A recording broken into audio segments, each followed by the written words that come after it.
Part 1. Doctor stood at the observation window of the Serenity's theorem, watching Earth grow larger on the display. Her scales rippled with anticipation, the pale blue shimmer revealing her excitement to her fellow researchers.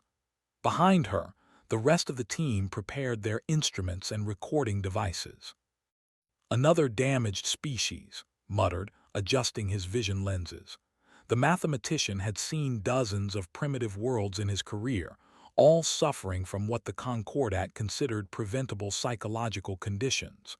Fear responses still active. No pharmacological intervention. It's amazing they've survived this long. Nodded, but something in the preliminary data troubled her. Humans had reached their space age, developed complex art and philosophy, and built stable societies, all while carrying the burden of active fear responses in their brains. Most species at this stage had already begun genetic or chemical treatments to remove such primitive survival mechanisms. The Concordat of peaceful species had spent 10,000 years perfecting the science of peace. Every member species had evolved from prey animals, herbivores who knew the terror of being hunted. They had all decided, eventually, that fear was the enemy. They medicated it away, designed societies to eliminate danger, and taught their children that anxiety was a medical condition requiring treatment.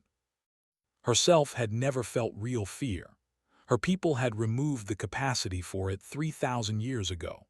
She knew it only as a concept from ancient texts, a relic of a more primitive time when her ancestors fled from predators across the plains of her. "Beginning descent to Observation Zone Alpha," announced the ship's pilot. "Landing in human settlement designated Salem, Massachusetts." The team had chosen this location carefully. Human data transmissions suggested it had historical significance related to fear. The month was October, and their research indicated humans engaged in peculiar behavior during this time. When they materialized in the town square using their stealth observation technology, invisible to human detection, saw something that made her scales flatten in confusion. Humans were decorating their dwellings with images of death. Skeletons hung from trees. Carved vegetables with frightening faces sat on doorsteps. Webs, artificial representations of spider webs, covered bushes and porches. Some homes had been transformed into imitations of graveyards. "Are they mourning?" asked the team's cultural specialist. "Is this some mass funeral preparation?" Checked her translator. No, this was something called Halloween, a celebration. Humans were decorating with symbols of death and fear for entertainment. The team followed a group of human children as they walked down the street. The children wore costumes designed to look frightening: skeletons, monsters, creatures from their horror mythology. They laughed and shouted, running from house to house to collect candy from adults. "This makes no sense," said, his voice tight. "They're teaching their offspring to associate fear imagery with rewards, with happiness. This is psychological damage on a societal scale." But the children didn't look damaged. They looked joyful. One small human girl, dressed as something called a vampire, giggled as fake blood dripped from her costume. Her parents smiled and took photographs. The team spent the next 3 days observing human behavior related to fear. They watched groups of adolescent humans pay money to enter a haunted house, a building deliberately designed to frighten them.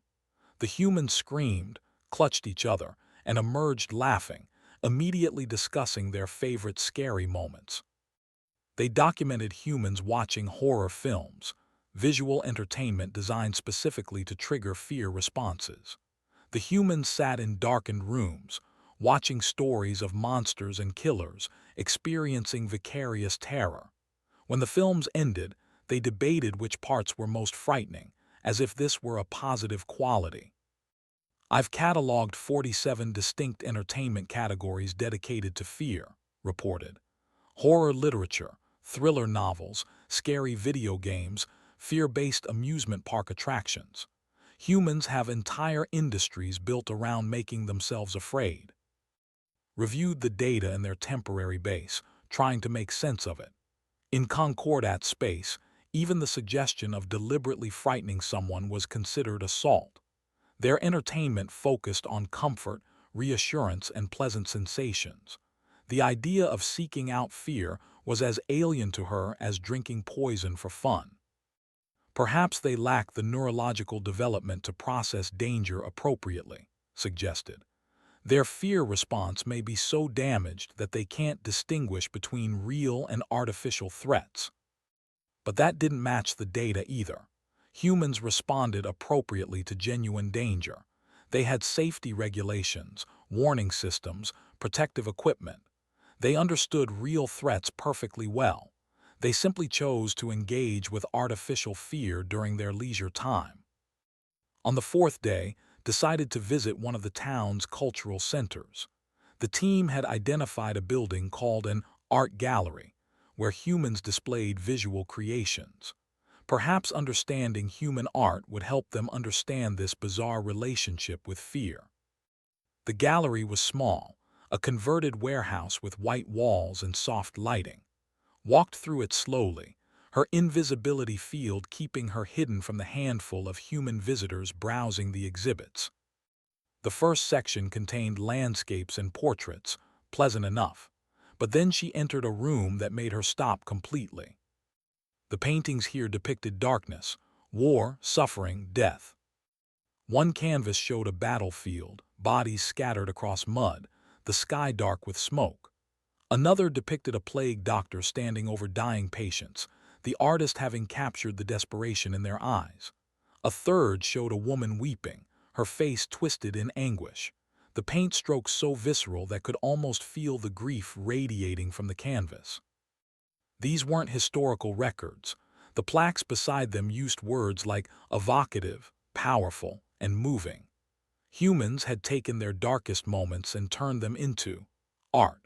And other humans came to look at this art voluntarily, standing before these images of suffering with expressions of deep contemplation.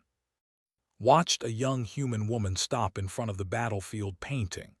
The woman stood there for nearly 10 minutes, tears sliding down her face. Then she wiped her eyes, wrote something in the guest book, and left. Curiosity overwhelming her scientific detachment, read what the woman had written. My grandfather fought in Vietnam. This captures something he could never put into words. Thank you. The felt something she had never experienced before, something her species no longer had words for. A sense that she was looking at something profound that she completely failed to understand. She called her team to join her at the gallery. They spent hours documenting the artwork. A sculpture made from twisted metal, representing lives lost in a factory fire. A series of photographs showing poverty and homelessness, displayed not as social documentation but as artistic expression. A painting of a hurricane's aftermath, the destruction rendered in such careful detail that it became almost beautiful in its terrible honesty. Why would they do this? Whispered. Why would they preserve these memories? Why would they make art from tragedy? The gallery owner, an elderly human man, was giving a tour to a small group. The invisible aliens followed, listening. Art helps us process what we can't understand, the man explained, standing before a painting of a child's funeral. It takes our darkest experiences and gives them form, makes them something we can look at, share, and begin to heal from. But doesn't it hurt to look at? Asked the human visitor. The gallery owner smiled sadly. Yes, but sometimes we need to hurt in order to heal. Sometimes we need to face the darkness to remember we survived it. Recorded every word. Back at their base that night, the team sat in troubled silence. I don't understand, finally said. The Concordat spent learning to avoid pain. We eliminated fear, anxiety, grief. We built a civilization of peace and comfort. These humans seem to be doing the opposite. They're preserving their pain, displaying it, seeking it out. Perhaps, said slowly, we've been asking the wrong questions. We assumed fear was simply a malfunction. But what if, for humans, it's something else? She pulled up the image of the battlefield painting again, studying it. There was horror in it, yes, death and suffering. But there was also something else, something she couldn't name. The way the light broke through the smoke, the careful attention paid to each fallen soldier, the dignity in how they were portrayed. Tomorrow, she announced, we're going to interview the artists themselves. We need to understand why humans do this. Her team agreed, though she could see the discomfort in their postures. They were researchers, trained to be objective, but something about human art made objectivity difficult. It reached past their scientific detachment and touched something deeper, something that perhaps even the Concordat's piece couldn't completely erase. As prepared for sleep that night, she found herself thinking about the gallery, about the humans standing before images of suffering with such intensity. There was a mystery here, something that suggested humans understood something about fear that the Concordat had never considered. She was determined to discover what that was. Part 2. The next morning, arranged interviews through a cover identity. The team had prepared holographic disguises that would allow them to appear as human researchers conducting a study on art and trauma. It wasn't difficult to find willing participants. Humans, she was learning, loved to talk about their creative work. The first interview was with a woman named Sarah, a poet who worked in a small studio above her. She was in her early 30s, with dark hair pulled back in a simple tie. Her workspace was cluttered with papers, books, and half-empty coffee cups. "You want to know about my work?" Sarah asked, settling into a worn chair. "Sure, what specifically?" Using her human disguise, chose her words carefully.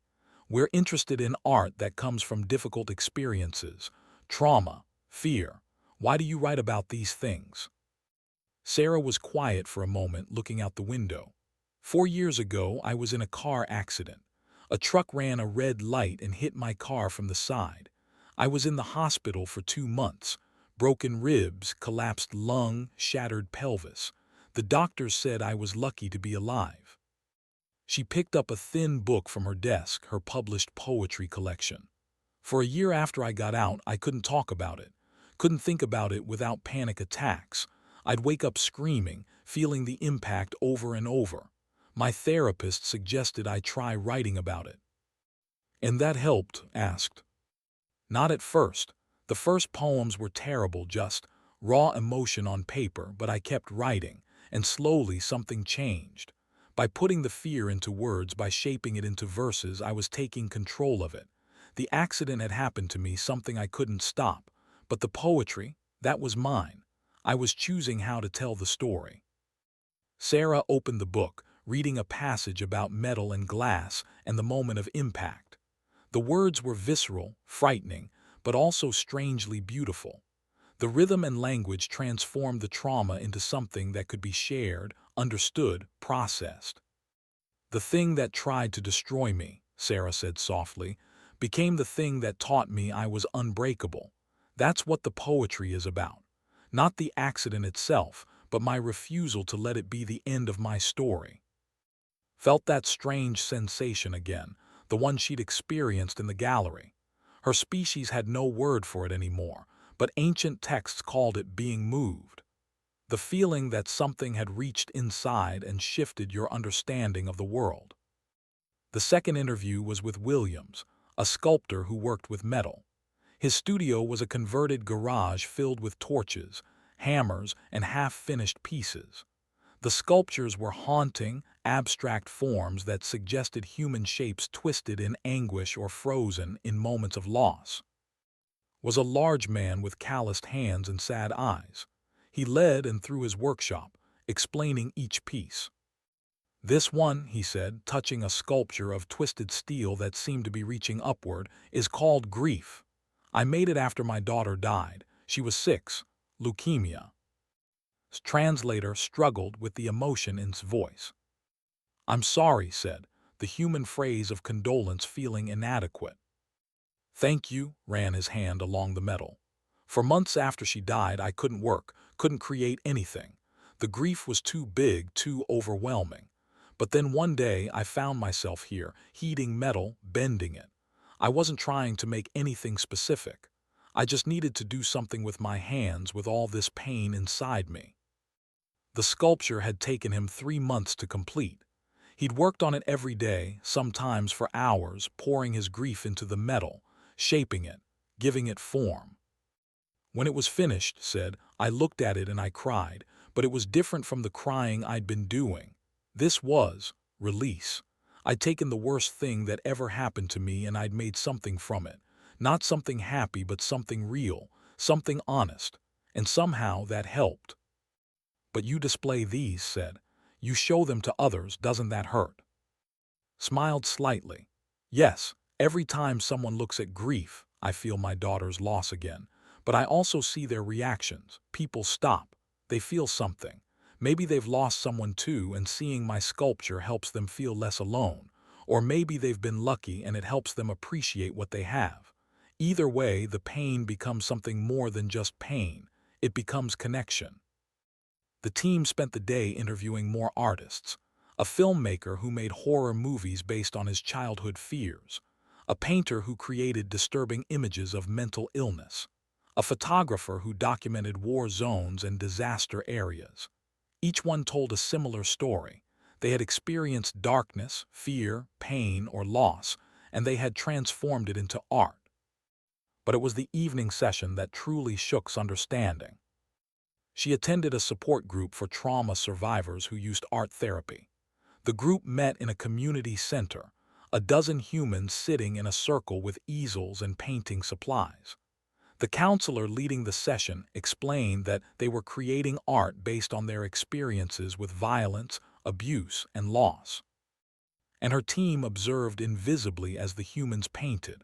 Some worked in furious strokes, their anger visible in the aggressive colors and sharp lines. Others painted slowly, carefully, creating detailed images of their memories. Several people cried as they worked.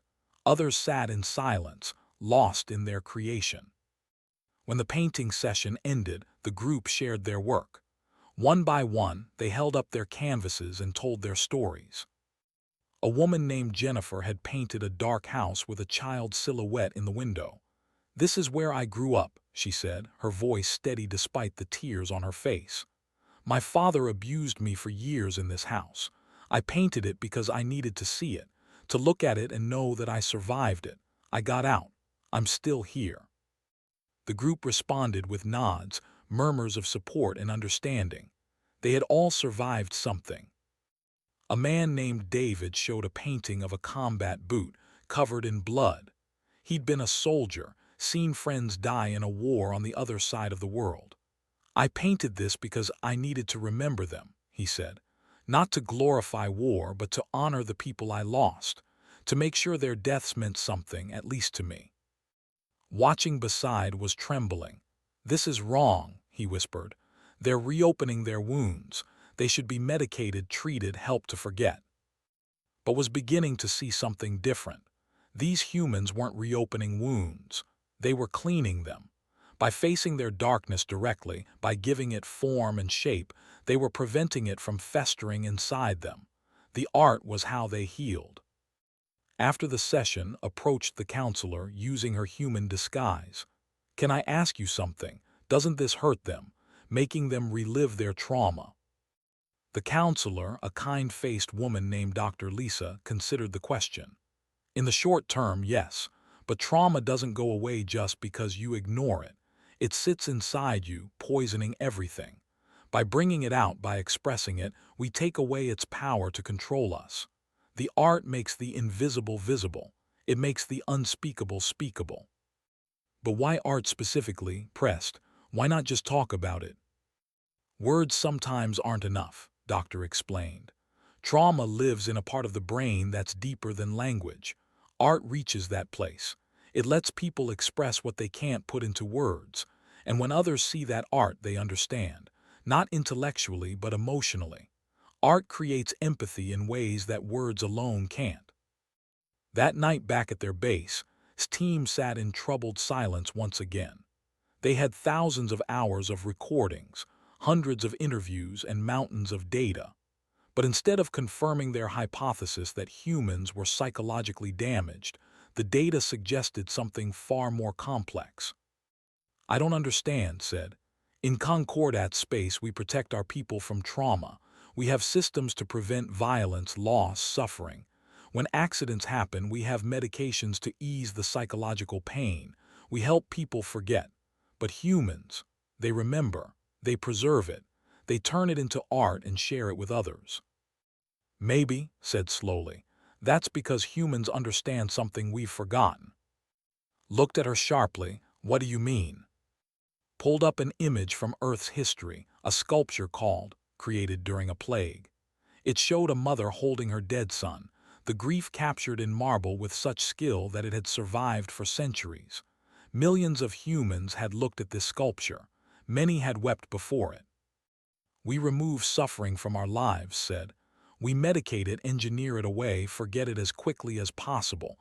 But humans do the opposite. They preserve it, they study it. They turn it into their greatest art. Why?" No one had an answer. "Tomorrow," continued, "I want to visit Earth's art museums. I want to see humanity's artistic history from their earliest days to now. There's something here we're missing, something about why humans create art from darkness." She looked at her team, seeing the same confusion and disturbance she felt. They had come to Earth expecting to find a damaged species in need of help. Instead, they'd found something that challenged everything the Concordat believed about fear, trauma, and how to build a healthy society. The question was, what did humans know that the Concordat had forgotten? Part 3. Over the next week, and her team visited museums across the planet. They saw cave paintings from 40,000 years ago, prehistoric humans depicting the animals they feared and hunted. They examined ancient Greek tragedies, stories deliberately designed to evoke terror and pity. They studied Renaissance paintings of plagues and crucifixions. They analyzed modern installations about genocide, war, and environmental collapse. Every era of human civilization, they discovered, had produced art from darkness. It wasn't an aberration or a phase. It was fundamental to how humans processed their existence. In Paris, they stood before a massive painting depicting the horrors of war. The twisted bodies, the screaming faces, the chaos and destruction rendered in stark black and white. Humans stood before it in silence, absorbing its message decades after it was created. In Berlin, they visited a Holocaust memorial, an art installation that forced visitors to walk through a maze of concrete blocks, feeling lost and overwhelmed.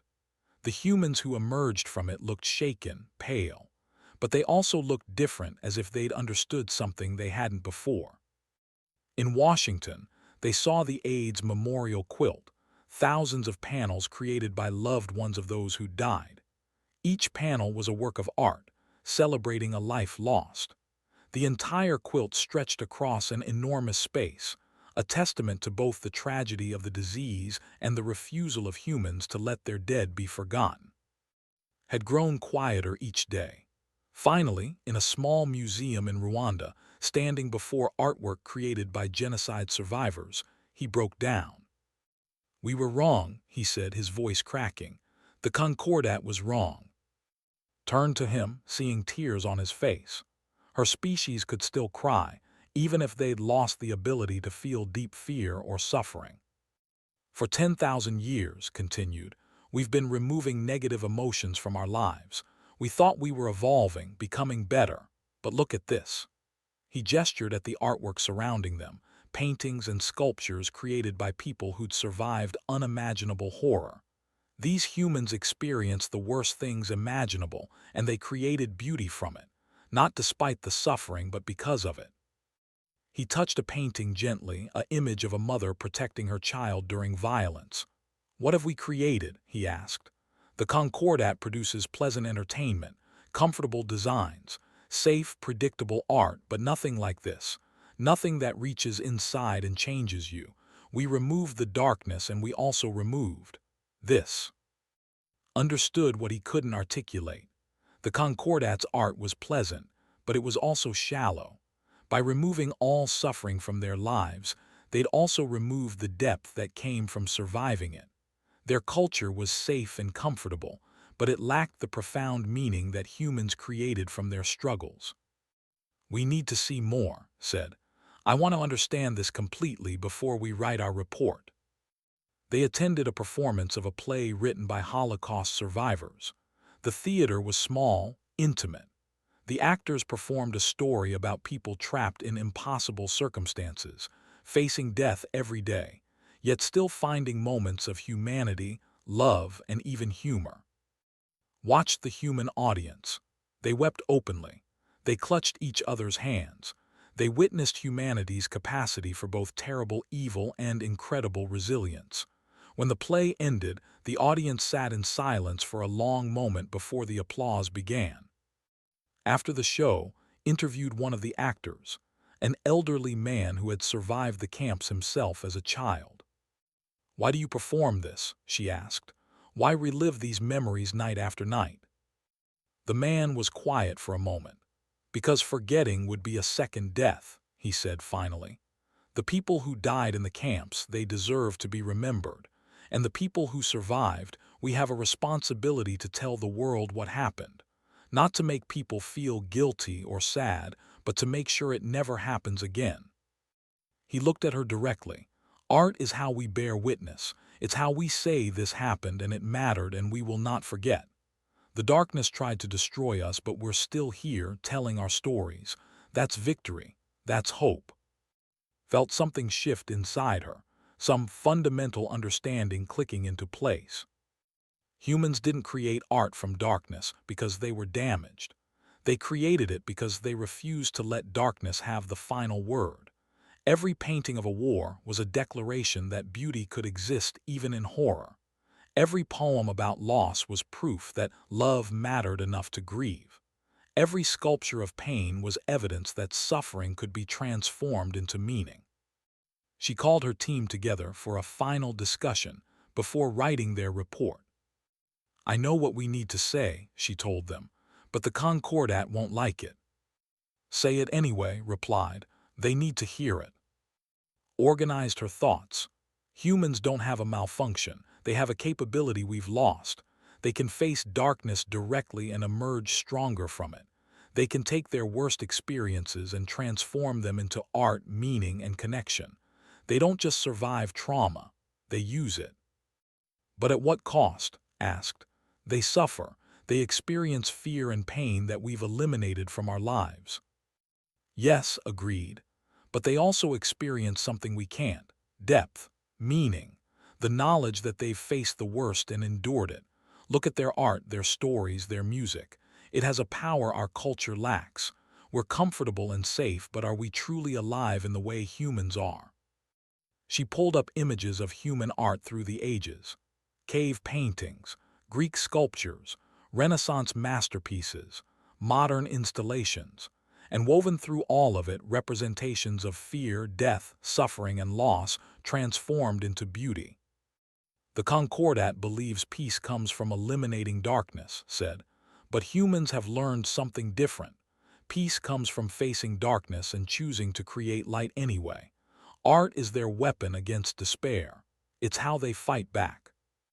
Over the next 3 days, wrote the most controversial report of her career. She documented everything they'd learned. The Halloween celebrations where humans taught their children to laugh at fear. The horror movies where they confronted their anxieties in safe spaces. The war memorials and genocide museums where they refused to forget. The paintings and sculptures and poems where they transformed suffering into meaning. Her conclusion was simple but radical. Humanity's relationship with fear wasn't a weakness to be cured. It was a source of profound strength. The Concordat had eliminated fear and gained peace, but they'd also lost something essential. They'd lost the depth of experience that came from facing darkness. They'd lost the art that could only be created by those who'd survived suffering. They'd lost the knowledge that overcoming fear was what made you truly brave. She sent the report to the Concordat's Central Council, knowing it would spark debate. Some would reject it entirely. Others might begin to question everything their civilization had built. But she had one final task before leaving Earth. Went to a small music club in New Orleans, alone, without her team. She disabled her invisibility field and sat in the back, visible but unnoticed in the dim lighting. On stage, an elderly human man played something called the blues, music born from slavery and oppression, yet somehow transformed into something beautiful. The man sang about loss, about struggle, about darkness. But his voice carried hope too, the resilience of people who'd faced the worst and kept singing anyway. The melody was sad and uplifting at once, a paradox that was finally beginning to understand. She sat there for hours, listening, and for the first time in her life, she allowed herself to feel something the Concordat had eliminated from her species 3,000 years ago. Fear. She thought about her own mortality, something her people never discussed. She thought about loss, about the possibility of failure, about the fundamental uncertainties of existence. The emotions rose in her chest, unfamiliar and uncomfortable, but also clarifying. She understood, finally, why humans might consider fear precious. It wasn't the fear itself they valued. It was what they did with it, how they faced it, fought it, transformed it into art and meaning and connection. Fear reminded them they were alive, and overcoming it reminded them they were strong. When the music ended, left the club and returned to her ship. Her team was waiting, ready to depart Earth and return to Concordat space. "Did you find what you were looking for?" asked. "Looked back at Earth one final time, this strange planet of artists who turned darkness into light." "Yes," she said. "I learned that humans aren't damaged. They're brave, and bravery only exists when you have something to be afraid of." The Serenity's theorem left Earth orbit and jumped to faster-than-light travel. Behind them, humans continued their ancient practice of creating art from fear, bearing witness to darkness, and refusing to let suffering have the final word. And in Concordat space, a debate was beginning. Some dismissed the report as the delusions of a researcher who'd spent too long among primitives, but others read it carefully, studying the images of human art, listening to the recordings of humans explaining why they created from darkness. A few, began to wonder if the Concordat had made a mistake 10,000 years ago. If, in their quest to eliminate all suffering, they'd also eliminated something precious. The ability to turn tragedy into triumph. The strength that came from facing fear and emerging victorious. The art that could only be created by those who'd known darkness and chosen light anyway. It would take time, perhaps centuries, for the Concordat to truly understand what humans had always known, that the opposite of fear isn't peace, it's courage, and courage is what creates the most powerful art in the universe. Spent the rest of her career studying human art, writing papers that slowly changed how the Concordat viewed emotion and suffering. She never felt fear like a human did, her biology couldn't accommodate it. But she carried with her the memory of that blues song, and the understanding that humans, in their darkest moments, created their greatest beauty. That was humanity's gift to the galaxy. Not the elimination of darkness, but the transformation of it. The refusal to let fear have the final word.